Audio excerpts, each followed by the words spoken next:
Hello, everybody, and welcome to my meeting.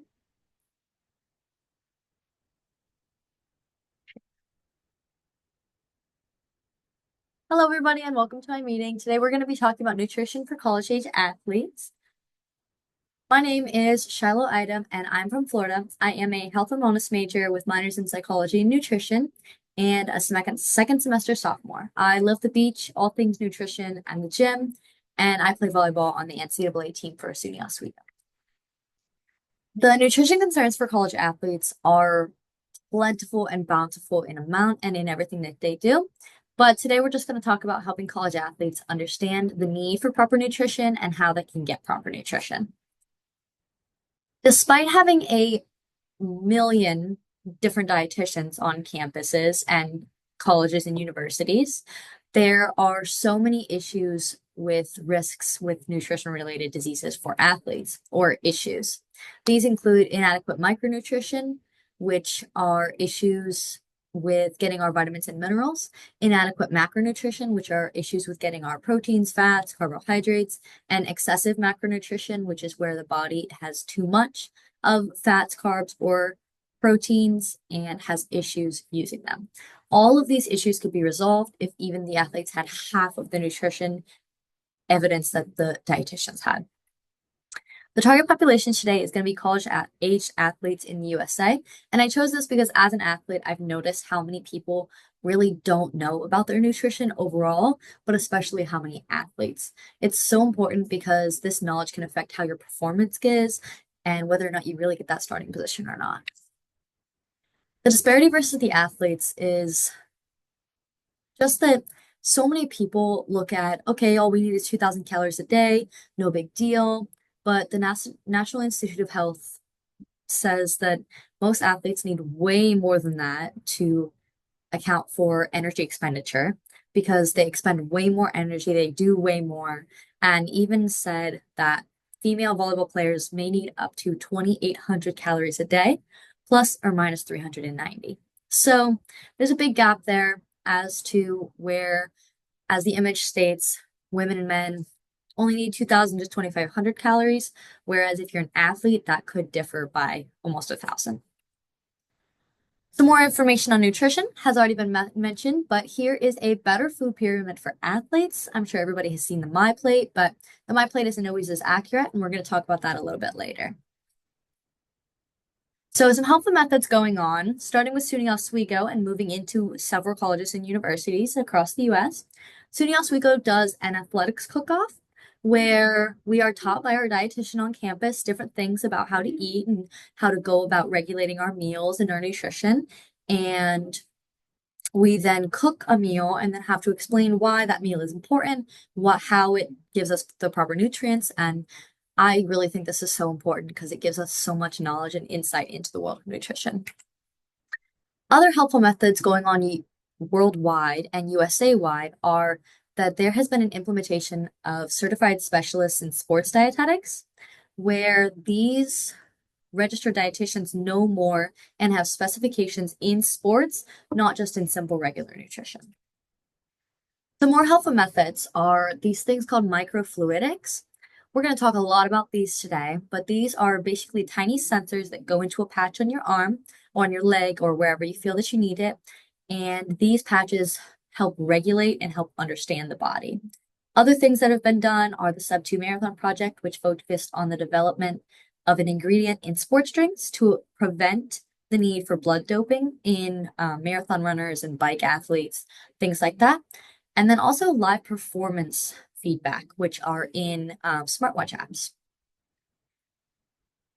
So as I said before, the microfluidics monitor different things that go on in the body, including the physiological and bioelectrical. So it will measure your brain, it will measure your blood pressure and your heart rate. It helps evaluate the training status of an athlete, aids in injury diagnosis, can monitor fatigue, and much more.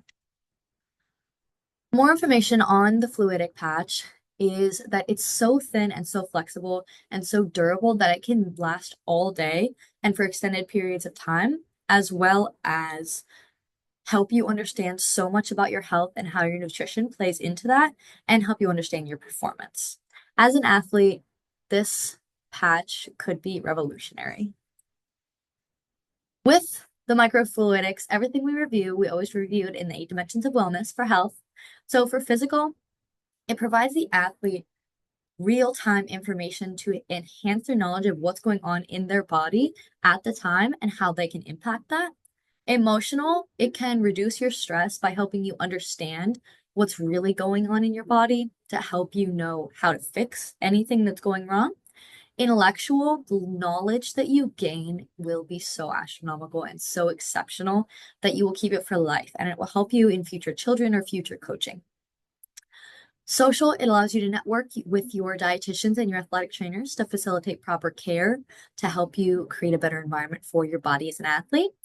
And many athletes in the occupational level become pro athletes. So these college age athletes, especially at the D1 level, understanding and knowing how your body is reacting could help you understand how to better benefit your career with these microfluidics. They also environmentally provide information for you to understand how your body reacts to your environment and how you can change your environment to better help you. Financially, there wasn't really a lot of information on microfluidics, but there is a big varying range of different devices. So the price differs to create a less expensive and a more expensive. But in most athletic cases, the devices would be covered by school resources within the athletic training room.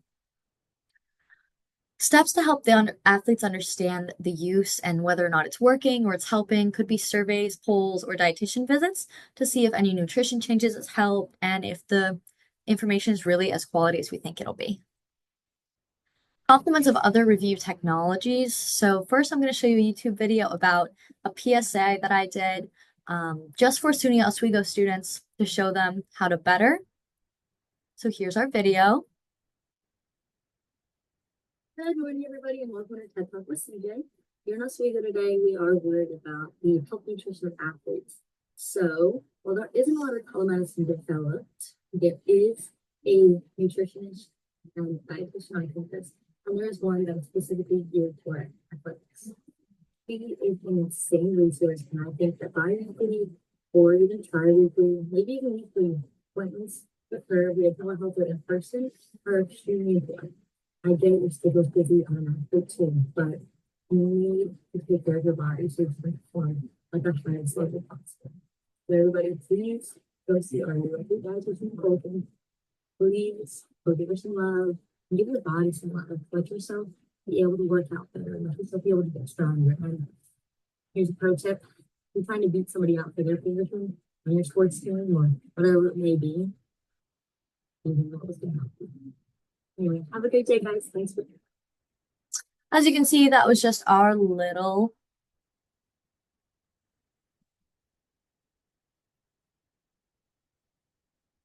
video.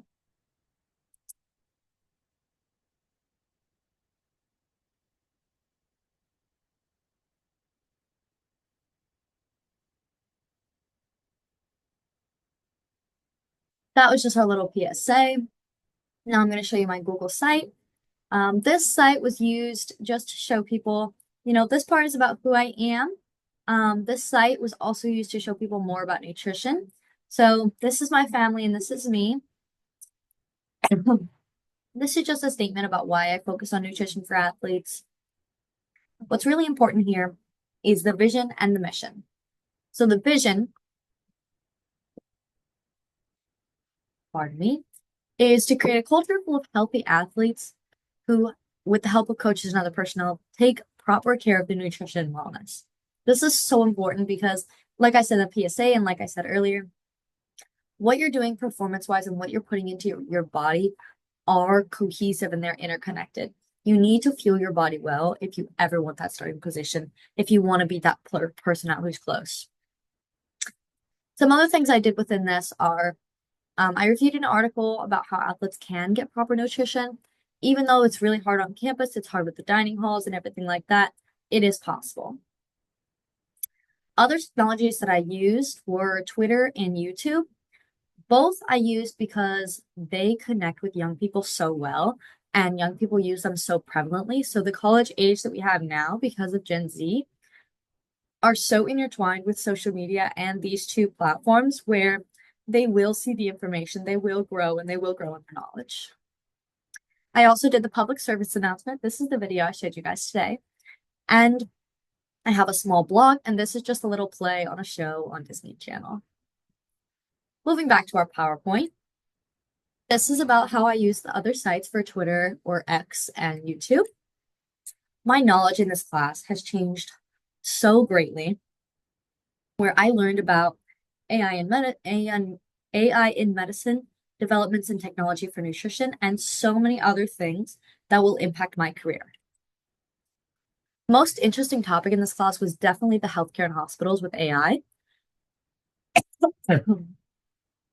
And this was the most interesting because I've seen so many different hospital shows and so many different things that have to do with medical things, and that's where my prospective career will be. And to understand how much AI really influences those things is so important. Technology in wellness can have so many good and bad things. I think that they will create so many ways to diagnose and to create a healthy environment and a good environment to understand our bodies. But I also think that there are negatives where mental health is concerned. So thank you everyone for coming. I just want to note that everybody should be taking a look into their nutrition, not just college athletes. However, college athletes are some of the most important and impactful people in our lives right now.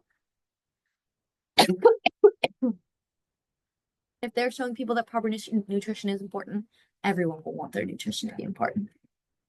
Thank you guys for coming and have a great day.